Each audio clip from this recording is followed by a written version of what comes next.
पर ईरान का हमला देखने को मिला। ईरानी हमलों में कई इमारतों को नुकसान पहुंचा है। ईरानी हमलों में सोरोका अस्पताल को भारी नुकसान पहुंचा है और इजराइल के रिहायशी इलाकों में भी ईरान का हमला देखने को मिला। ये बड़ी खबर इस बीच सामने आ रही है, जहां रिहायशी इलाकों में भी ईरान का हमला देखने को मिला है। इजराइल ईरान युद्ध से जुड़ी बड़ी खबर निकलकर ये सामने आ रही है और ईरान ने बैलिस्टिक मिसाइल से हमला किया है। तो लगातार हमले जो है वो दोनों तरफ से तेज होते नजर आ रहे हैं। जहां इजराइल हमले कर रहा है तो वहीं ईरान भी अब लगातार पलटवार कर रहा है और ईरान ने भी ये साफ कर दिया है कि अब ईरान पीछे हटने वाला नहीं है और मिसाइल का जवाब मिसाइल से दिया जाएगा। ये साफ कर दिया है ईरान ने। ये बड़ी खबर निकलकर सामने आ रही है। तो दूसरी ओर ईरानी हमलों से भारी नुकसान पहुंचा है। ये बड़ी खबर है। ईरानी हमले से यहाँ भारी नुकसान पहुंचा है और इजराइल के रिहायशी इलाकों में भी कई इमारतों को नुकसान पहुंचने की खबर निकलकर सामने आई है। इजराइल में कई जगहों पर ईरान ने हमला किया। ईरानी हमलों में कई इमारतों को नुकसान पहुंचा है। इजरायली अस्पताल पर हमले को लेकर नेतन्याहू का बयान भी सामने आया है और ईरान के हमले का बदला लेंगे। नेतन्याहू ने कहा कि ईरान को कड़ा जवाब देंगे। बेंजामिन नेतन्याहू का ये बड़ा बयान सामने आया है और नेतन्याहू ने ये साफ कहा है कि इसका जवाब देंगे। ये बड़ी खबर जो इस बीच सामने आ रही है, ईरान को कड़ा जवाब देंगे, नेतन्याहू ने कहा। ये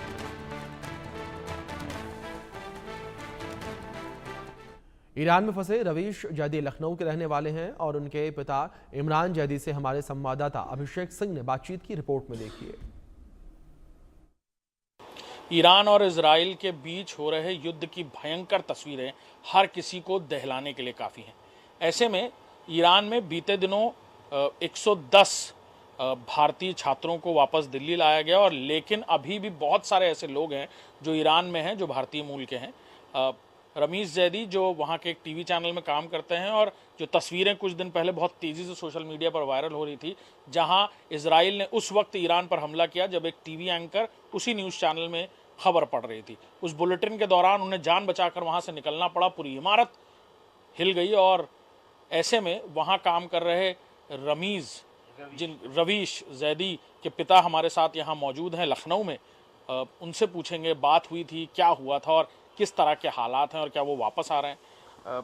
सर, इंडिया न्यूज़ पर हम बात कर रहे हैं आपसे और आपकी बात बेटे से हो रही है, रोज़ हो रही है? नहीं, कभी बात होती है, कभी मैसेज होती है। नेटवर्क जब मिल जाता है तो कांटेक्ट करता, हम लोग कांटेक्ट करते तो नहीं हो पाता। वो बात करते हैं आपसे? हाँ, वो बात करते हैं जब उनको नेटवर्क मिलता है तो।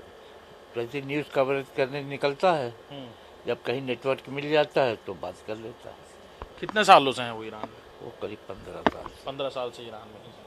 तो बीच में आते रहते थे। उन्होंने बताया कि इस तरह के हालात बिगड़ रहे हैं वहाँ पर? बीच में क्या, अभी उसकी वाइफ की डेथ हुई थी 23 सितंबर 2024 को। उस वक्त भी वो ईरानी में था, अपनी ड्यूटी कर रहा था। तो आया तो फिर 1 नवंबर को वापस गया है। तब से तो खैर नहीं आया, लेकिन बात तो डेली होती थी। जब तक नेटवर्क चल रहा था तो बात तो कई बार होती थी। दिन में माँ से बात करता था, हमसे करता था, भाई बहनों से बात करता था। बात तो होती रहती थी। इजराइल भी ये कह रहा है कि उन्होंने ईरान में उस जगह पर अटैक किया जहां उनके परमाणु हथियार थे, रेडिएशन का खतरा है। ऐसे में बेटे के लिए मन में डर आता है? कहाँ उसने अटैक किया ये तो हमको जानकारी यहाँ बैठे बैठे नहीं हो सकती है।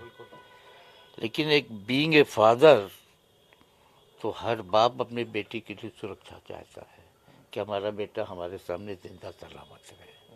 लेकिन खुशी इस बात की है वो अपनी ड्यूटी कर रहा है, अपना फर्ज निभा रहा है, इंसानियत की मदद कर रहा है।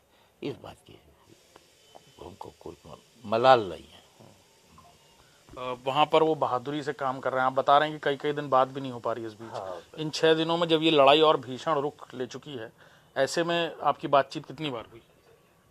देखिए, बात तो कल नहीं हो पाई, लेकिन वॉइस मैसेज उसने भेजी। अच्छा। तो इस तरह से होता है कांटेक्ट।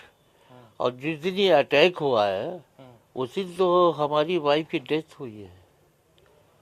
बच्चे से कांटेक्ट हुआ है रात में, लेकिन जब हम लोग ने टीवी न्यूज़ पे देखा कि इस तरह से बॉम्बार्डमेंट हो गया, नेटवर्क मिल नहीं रहा है, तो गेस हो गया कि बच्चा लाश पे नहीं आ पाएगा। आगे हम लोग लाश डिस्पोज कर दिया। परेशान है, माँ है और माँ का बहुत प्यारा बेटा था वो।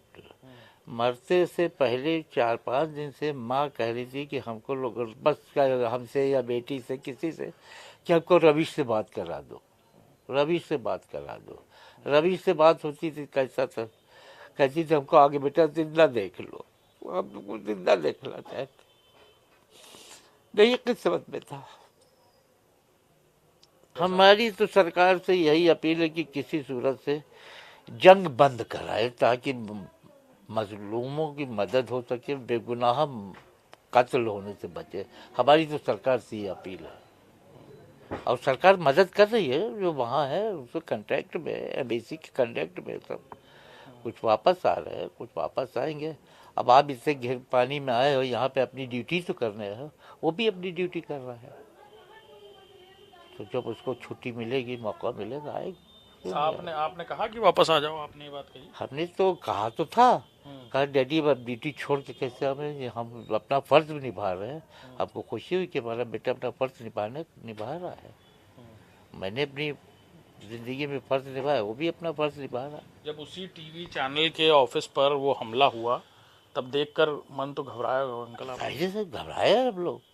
अब चूंकि उसी दिन वाइफ की डेथ हो चुकी थी, हम लोग दो ही परेशानियों में थे। एक तो बेटी की चिंता, दूसरी वाइफ की बॉडी का डिस्पोजल करना। बहुत बड़ी फिक्र थी हम लोग, इससे कोई दो राय नहीं है। भाई हम भी इंसान है, इंसान के नाते दिल है, दिल में हर चीज़ की मोहब्बत होती है। बेटे के लिए मोहब्बत क्यों नहीं है? रवीश के पिता हमारे साथ मौजूद थे, बता रहे हैं कि किस तरह का मंजर, घर में एक बड़ी मुसीबत, पत्नी का गुजर जाना, और ऐसे में माँ अपने बेटे को आखिरी वक्त पर देख भी नहीं पाई। बेटे की भी मजबूरियाँ उसके फ़र्ज़ के साथ, जो ईरान में उसी न्यूज़ चैनल में काम कर रहे हैं जहाँ पर वो हमला हुआ, जो तस्वीरें तेज़ी से सोशल मीडिया पर वायरल। इनका कहना है कि जंग बंद हो जाए और ये चाहते हैं बीइंग अ फादर कि रवीश वापस आ जाए, लेकिन रवीश का कहना है कि वो अपना काम कर रहा है। कैमरामैन अरशद के साथ अभिषेक सिंह, इंडिया न्यूज़, लखनऊ।